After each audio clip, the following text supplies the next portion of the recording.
వెంబడించాలి.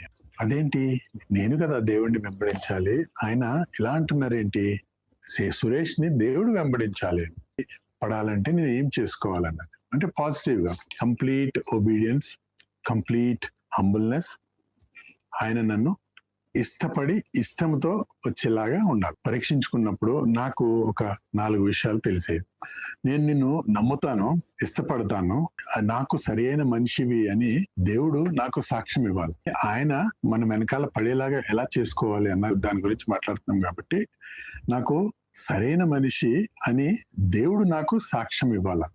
నేను అనుకున్న గుణగణ లక్షణాలు, నేను ఇష్టపడిన విధంగా ఇతను వీళ్ళు ఉండగలుగుతున్నారు కాబట్టి అన్న సాక్ష్యంలో నేను ఉండగలగాలని నేను తీసుకున్నాను. ఇప్పుడు జడ్జెస్ 9:8-15 దాంట్లో మనకి ఆ చెట్టు ఏ విధంగా ఒక్కొక్క చెట్టుని వెళ్ళి అడుగుతుందో, అది నన్ను లీడ్ చేస్తారా అని అడిగినప్పుడు ఒక్కొక్క చెట్టు, అది ఒలివ చెట్టు, అంజూరపు చెట్టు, ద్రాక్ష చెట్టు ఏ విధంగా ఆన్సర్ ఇచ్చాయో, అంటే నన్ను వచ్చి ఒకవేళ అడిగితే నేనేం చెప్పాలన్నది అక్కడ నువ్వు లీడ్ చేయగలుగుతావు అంటే లేదు అని నేనేం చేయాలో అన్నది ఆ చెట్ల ద్వారా మనందరికీ నేర్పించారు. అక్కడ చెట్లు ఒక మంచి మాట అంటది, నేను గాలికి కొట్టినట్టు అటు ఇటు అన్నది. గాలికి కొట్టినట్టు అటు ఇటు ఊగుతూ స్థిరత్వము లేకుండా నన్ను దేని కొరకు నియమించారో, అంటే ద్రాక్షలు ఇవ్వడానికి, ఫిగ్ ట్రీ అంటే అంజూరపు చెట్టు, అంజూరపు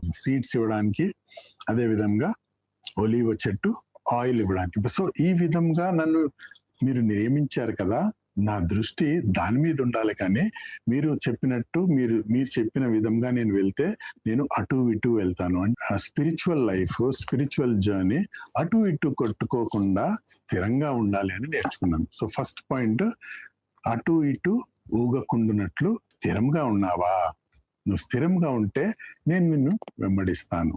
నువ్వు స్థిరంగా లేకపోతే ఆయన వెనకాలే ఉంటారు, కానీ నువ్వు స్థిరంగా లేకపోతే నేను వెళ్ళిపోతూ ఉంటాను అన్నది. అందరము ఆయనకి ఉపయోగపడేలాగా ఉండాలి. ఏ విధంగా ఉండాలి? ఆయన వాక్యం జరిపిస్తూ ఆయన రాజ్యానికి ఉపయోగకరంగా ఉండాలి. అంటే నన్ను ఎందుకు పిలుచుకున్నారు, నన్ను ఏ విధంగా వాడుకోవాలని నిశ్చయించుకున్నారు అన్న దానికి మనము ఎప్పుడు కూడా రెడీగా ఉన్నామా, లేక అటు ఇటు ఊగుతున్నట్టుగా ఆ చెట్లు ఎలాగైతే అటు ఇటు ఊగుకుంటున్నారు అన్నారో అలాగా నా నమ్మకంలో గాని విశ్వాసంలో గాని స్థిరత్వం ఉందా అన్నది మెయిన్ పాయింట్ ఇక్కడ. నా విశ్వాసంలో, నా విధేయతలో, నా నమ్మకంలో, నా స్పిరిచువల్ జర్నీలో అటు ఇటు ఊగకుండున్నట్లుగా నేను ఉన్నానా పరీక్షించుకుందాం మనం. జేమ్స్ 1:8 చూద్దాం ఒకసారి. యాకోబు 1:8 జేమ్స్ 1:8 అట్టి మనుషుడు ద్విమనస్కుడై తన సమస్త మార్గముల యందు అస్థిరుడు గనక ప్రభువు వలన తనకేమైనాను దొరుకునని తలంచుకొనరాదు.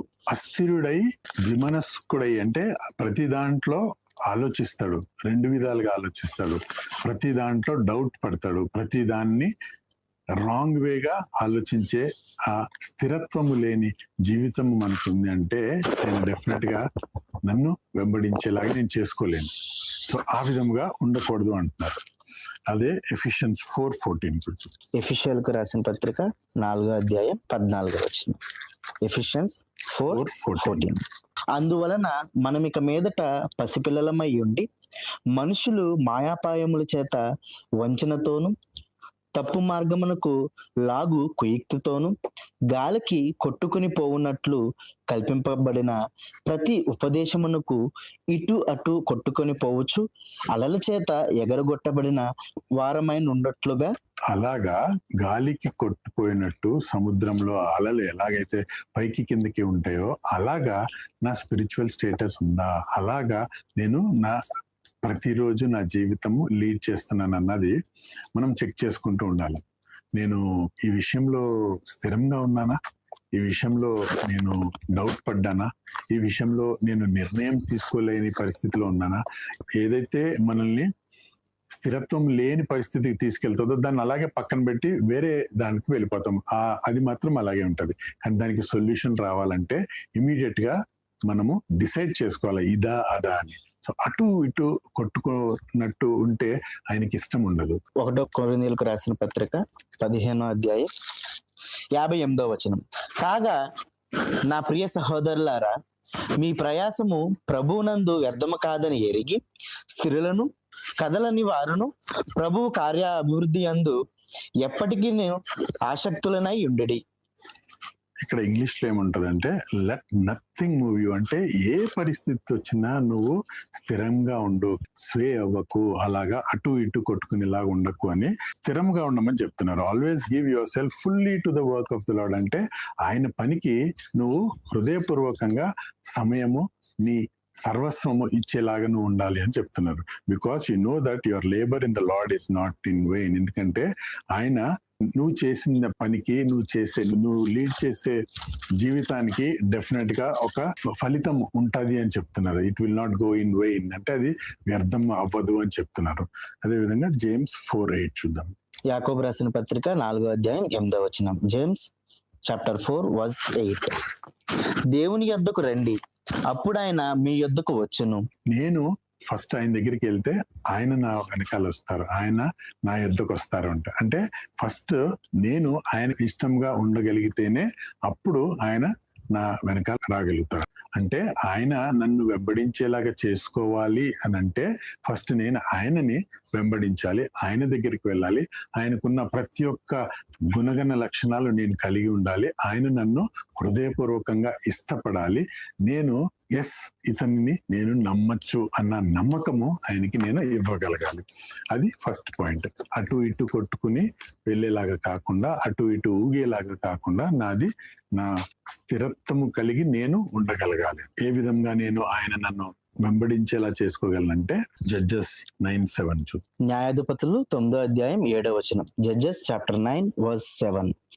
అది యోతామునకు తెలియబడినప్పుడు అతడు పోయి గెరిజము కొండ కొప్పున నిలిచి ఎలుగెత్తి పిలిచి వారితో ఇట్లనెను, షేకెము యజమానులారా, మీరు నా మాట వినిన ఎడల దేవుడు మీ మాట వినును.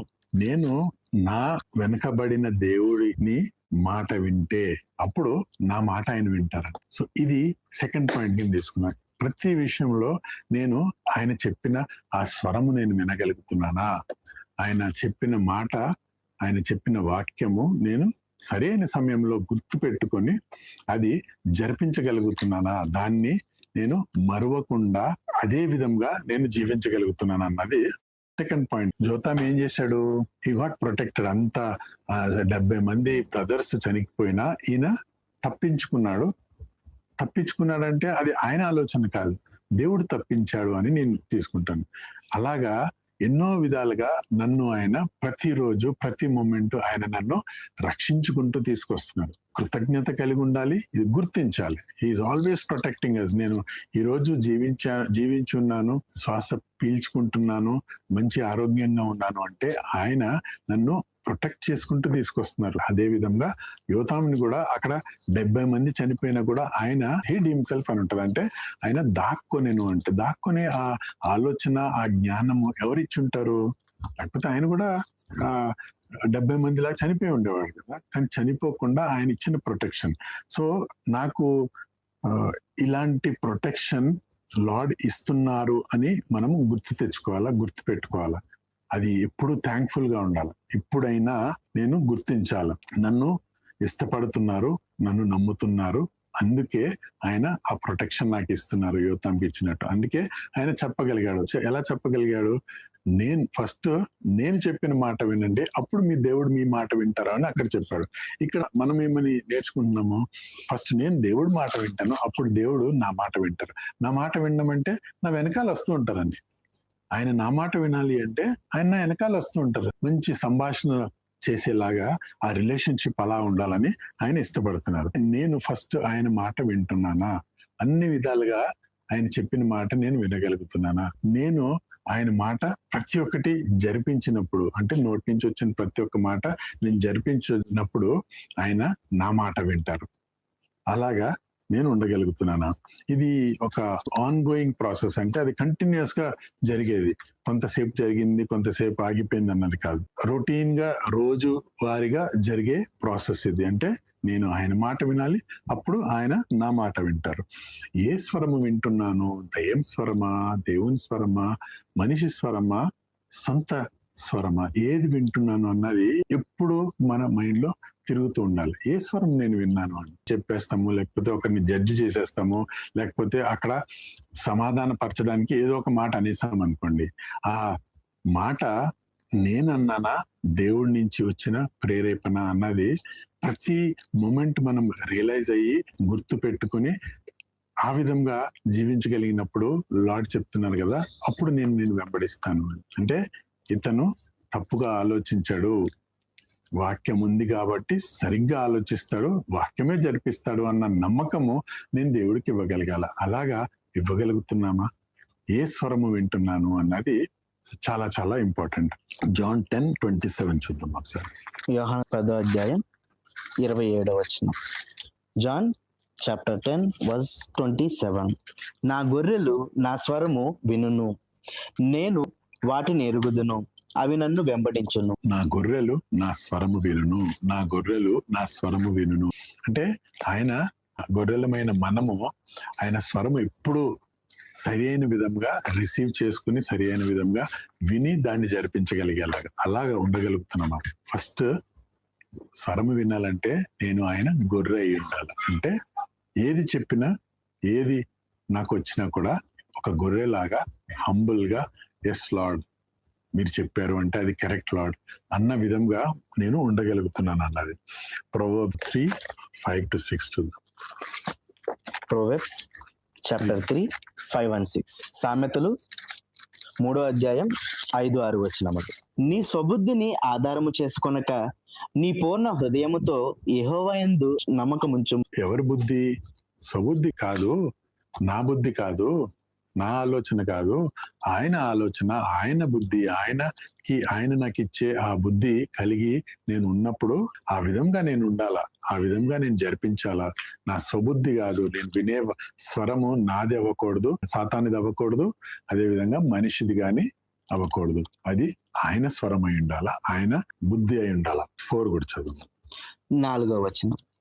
అప్పుడు దేవుని దృష్టి యందును మానవుల దృష్టి యందును నీవు దయనొంది మంచివాడు అని అనిపించుకొందువు. సో ఇలాగా మంచివాడు అని అనుకోవాలి అంటే ఆయన ఫేవర్, మనుషుల ఫేవర్, దేవుడి ఫేవర్ ఉన్నప్పుడు నేను మంచివాడిని అనిపించుకున్నప్పుడు ఆయనకు కూడా వెనకాల ఉన్న ఆయన ఇదిగో ఇతనే నా మాట వింటాడు అని ధైర్యంగా చెప్పుకునేలాగా ఉండాలని ఆయన ఇష్టం.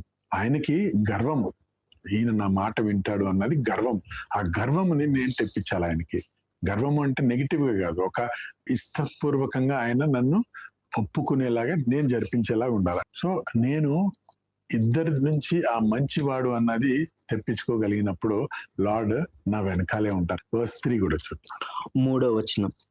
దయను సత్యమును ఎన్నడును నిన్ను విడిచిపోనీయకము. సో ఈ క్యారెక్టరిస్టిక్స్ నేను కలిగి ఉండాలి. దయను సత్యమును నేను ఎప్పుడు కూడా విడిచిపోనివ్వకుండా నేను ఉండాలంట. అలాగే 2 చూడండి. 2.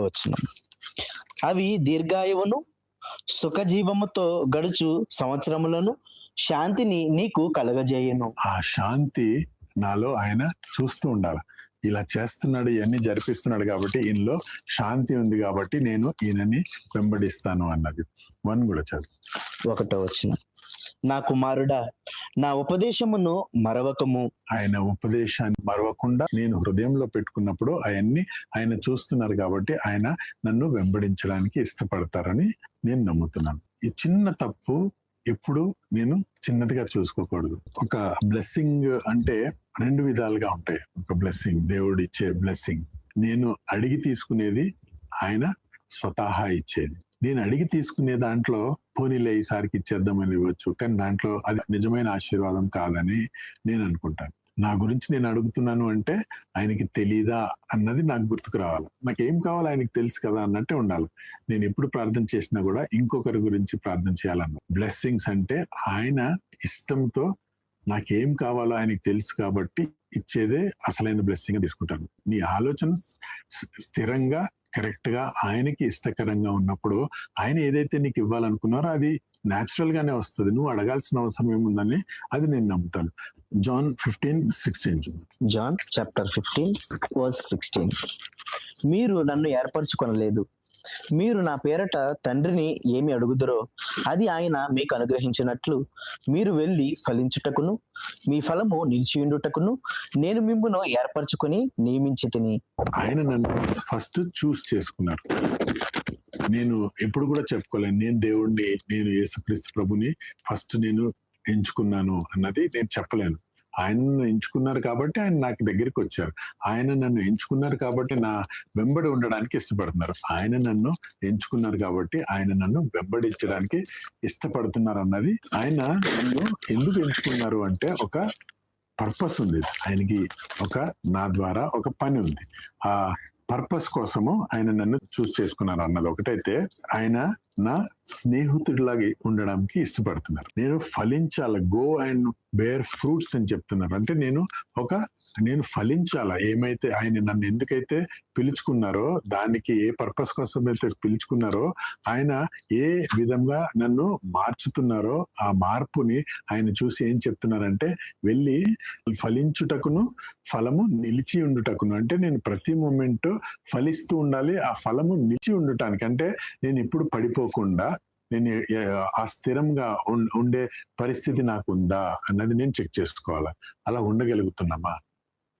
ఆయనకి ఒక పర్పస్ కోసం నన్ను పిలుచుకున్నారు, ఆయన నన్ను పిలుచుకున్నారు, నేను ఆయన దగ్గరికి వెళ్ళలేదు. కాబట్టి ఆయన ఏదైతే నాలో ఫలము చూడాలనుకుంటున్నారో ఆ ఫలము నేను చూపించగలుగుతున్నానా, సరి అయిన విధంగా ఫలించగలుగుతున్నానా అన్నది. నా ఫలము అంటే నేను ఏ విషయంలో అధిగమించి మార్చుకున్నాను, దానికి ఫలితముగా ఏది పొందుకున్నాను అన్నది చాలా చాలా ఇంపార్టెంట్. నేను ఫలించడము అంటే ఆయనకి ఇన్ ఆల్ వేస్ ఆయనకి నేను ఆ హ్యాపీనెస్ తోటి, జాయ్ తోటి, ఆ ప్రాస్పరిటీ తోటి, అంటే అన్ని విధాలుగా నాకు ఒక సమకూర్చుకున్న ఫ్యామిలీ లాగా, ఒక మనిషి లాగా వేరే వాళ్ళకి కనపడడము ఆయన ఇష్టపడుతున్నారు. అంతేగాని దీనంగా కష్టాలు బాధల్లో ఉంటే ఆయన నా ఉన్నట్టు కాదు. సో ఆ విధంగా నేను ప్రతి విషయంలో ఉండగలుగుతున్నాను. ఆయన నా వెనకాల ఉన్నాలని నమ్మాల. ఒకటి, ఆయన నా పరిస్థితికి ఆయనకి నేను చూపించగలగాలి. చూడండి లార్డ్, క్లిష్టమైన పరిస్థితి చూపించడమే కాదు, నా సక్సెస్ ని కూడా, నా ఫలం కూడా లార్డ్ చూడండి లార్డ్ అని చూపించగలగాలి. ఆ విధంగా నేను ఆయనతోటి నిరంతరము ఒక ఫ్రెండ్ లాగా ఉండగలుగుతున్నాను. అలా ఉంటే డెఫినెట్ గా నేను అది చూపించగలను. అంటే ఎంత పెద్ద పరిస్థితి వచ్చినా అలా తిరిగి లార్డ్ చూడండి అని చెప్తే ఆయన అది హ్యాండిల్ చేస్తారా, చేయరా? జాన్ 15:15. యోహాను 15:15. దాసుడు తన చేయుదానిని ఎరగడు గనుక ఇక మిమ్మును దాసులని పిలవక స్నేహితులని పిలుచుచున్నాను. ప్రతి ఒక్కటి చెప్పరు కదా దాసుడికి ఆయన. కానీ నేను మిమ్మల్ని చూడట్లేదు. రిలేషన్షిప్ అంత స్ట్రాంగ్ గా నేను దేవుడితో బిల్డ్ చేసుకున్నప్పుడు ఆయన డెఫినెట్ గా నా వెనకాలే ఉంటారని నేను నమ్ముతాను. 14 కూడా చదువు. 14.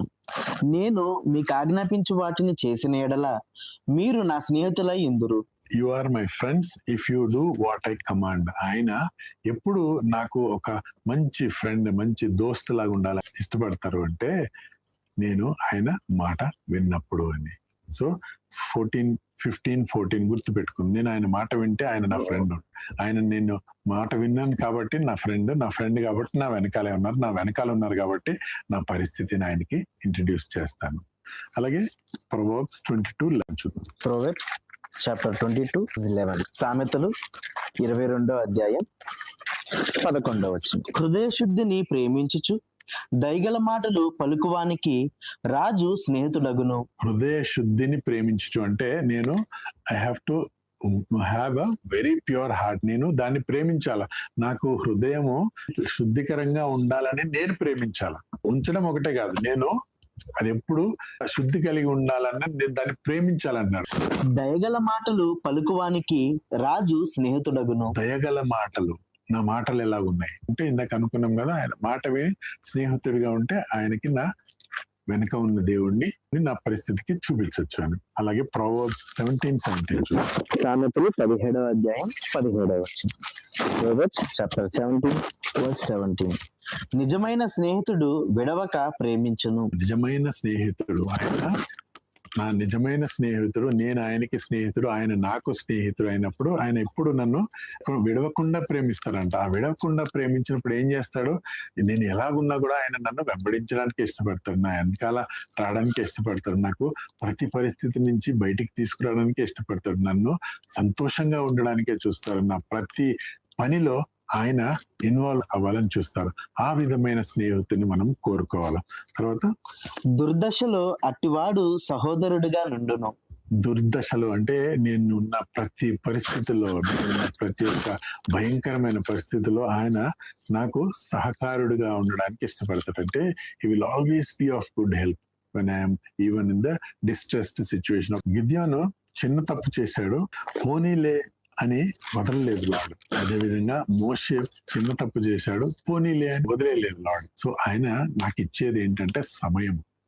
ఇక్కడ నేను ఉన్నాను అంటే సమయం. దిస్ ఇస్ ద అదే ఆ కృప, ఆ గ్రేస్ అంటే. మరి నేను ఎందుకున్నాను ఇక్కడ, నా కొరక ఆయనకి ఒక పర్పస్ ఉంది. ఆయన ప్రతి ఒక్కరికి ఇంకొక అవకాశం ఇస్తున్నారు మార్చుకోవడానికి. ఆ మార్పు ద్వారా ఆయన నన్ను బెటర్ చేయడానికి, నా పరిస్థితిని బెటర్ చేయడానికి, ఎంతో మందిని ఆయన తట్టు తిప్పుకోవడానికి. He came to save me. ఆయన నన్ను రక్షించడానికే వచ్చారు, మనందరినీ రక్షించడానికే వచ్చాను. ఆయన ఏం చెప్తున్నారంటే, నేను నిన్ను ప్రేమిస్తున్నాను అని చెప్తున్నారు. ఇక్కడ నేను ఎందుకున్నాను అంటే ఆయన ప్రేమ నేను చూడగలుగుతున్నాను, అందరిలో చూడగలుగుతున్నాను, ఆయన చూపించే ఆ ప్రొటెక్షన్ చూడగలుగుతున్నాను. అందుకే నేను ఇక్కడ ఉన్నాను అని నేను నమ్ముతున్నాను.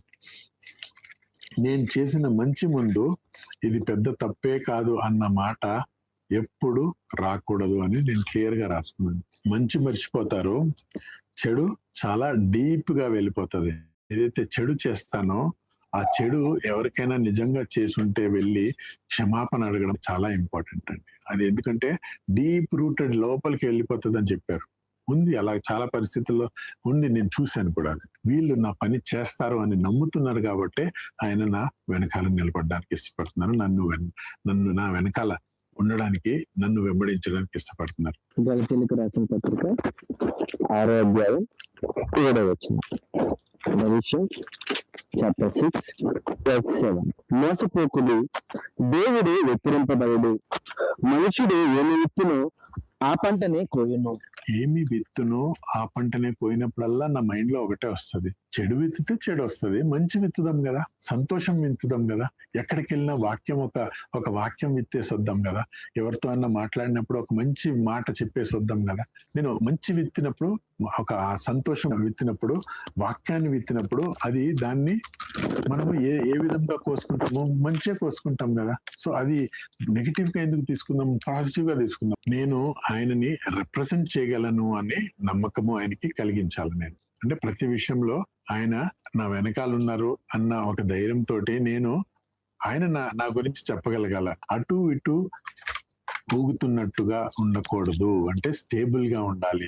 అప్పుడే ఆయన నన్ను వెంబడిస్తారు. యోతాం చెప్పినట్టుగా నేను ఆయన మాట విన్నప్పుడు ఆయన నా మాట వింటారు. అంటే ఆయన నా వెనకాలే ఉంటారు కాబట్టి నేను ఆయన మాట విన్నప్పుడు నా మాట నేను ఏం చెప్పినా ఆయన కూడా వింటారు, అప్పుడు నన్ను వెంబడిస్తారు అని.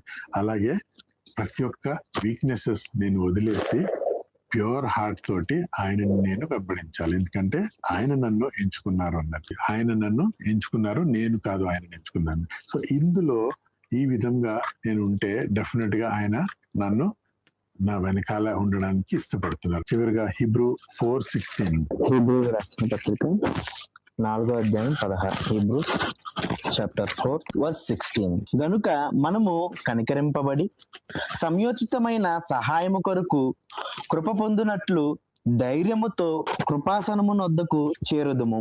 మనకి సరైన సమయంలో ఆయన హెల్ప్ రావడానికి, నేను ఆయన థ్రోన్ ఆఫ్ గ్రేస్ లోకి వెళ్ళడానికి ఇది ఒక మంచి నిర్వచనం, ఒక మంచి బ్లెస్సింగ్. ఎఫిషియన్స్ 6:24. ఎఫిషియన్లకు రాసిన పత్రిక 6వ అధ్యాయం 24వ వచనం. Ephesians chapter 6:24. మన ప్రభువైన యేసుక్రీస్తును శాశ్వతమైన ప్రేమతో ప్రేమించు వారికి అందరికీ కృప కలుగును గాక. ఈ కృప ప్రతి ఒక్కరి మీద ఉండును గాక.